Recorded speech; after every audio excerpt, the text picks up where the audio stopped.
लोकसभा चुनाव से पहले ही जाहिर कर दी थी, आपके सामने भी सबको मालूम है। तो केवल वो रिपीट बात है, लेकिन उसके बाद लोकसभा चुनाव भी लड़े। हाईकमान का आदेश हुआ लोकसभा चुनाव लड़ो सिरसा से, तो वहां से लड़े। और लोगों का मैं तो आभार भी किन शब्दों में उनका प्रकट करूं, क्योंकि सिरसा के लोगों ने जो इतने बढ़िया रिकॉर्ड मेजॉरिटी से मुझे जिताया है। लेकिन अब विधानसभा का चुनाव है और इस पर जो भी सीनियर नेता होते हैं उनके लिए फैसला, वैसे भी सारा फैसला ही हाईकमान का होता है। तो हमारे लिए जो भी आगे आदेश होगा, मैंने हमेशा कहा कि मेरी इच्छा है, लेकिन फाइनल फैसला हाईकमान का होगा।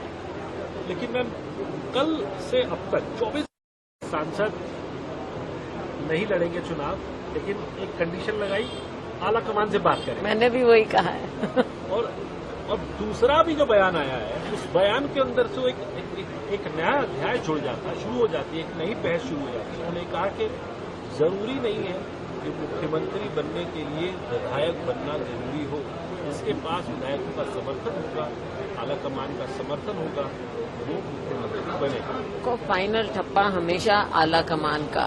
कांग्रेस के सच्चे सिपाही होने के नाते हम आपको कह सकते हैं, और इतिहास बताता है कि हमेशा मुख्यमंत्री वो बनता है जिस पर आला कमान का ठप्पा लगता है।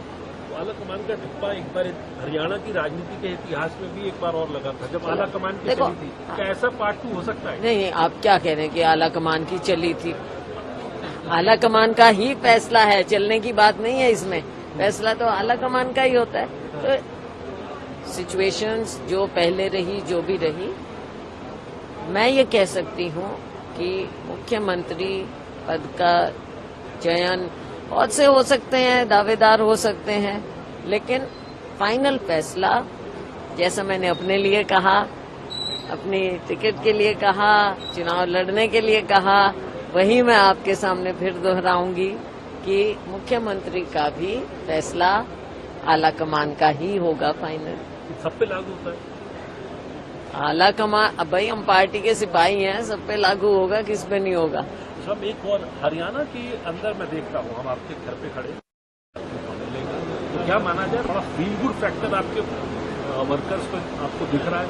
और हरियाणा में अभी लोकसभा में आप पिछले 19 में 0 पर थे, इस बार आप 5 ले आए। तो अभी सूरत हाल हरियाणा का क्या है, आप लोगों को क्या तस्वीर दिखाई देगी? सूरत हाल ये है कि लोगों को भी नजर भी आ रहा है और लोगों की इच्छा भी है कि कांग्रेस की सरकार बने। 10 साल भाजपा का जो यहाँ पर उनकी कारगुजारी रही, आज भी मुझे नहीं लगता कि इनका कोई ग्रिप है हरियाणा में। अब देखिए, ये लेटेस्ट एग्जाम्पल आप देख लीजिए जो अभी हुआ है चुनाव की तिथि को लेकर। सेंट्रल इलेक्शन कमीशन कुछ कह रहा है, सेंट्रल इलेक्शन कमीशन की डेट वो तय कर रहे हैं, हरियाणा गवर्नमेंट को कुछ उसका आभास भी नहीं है।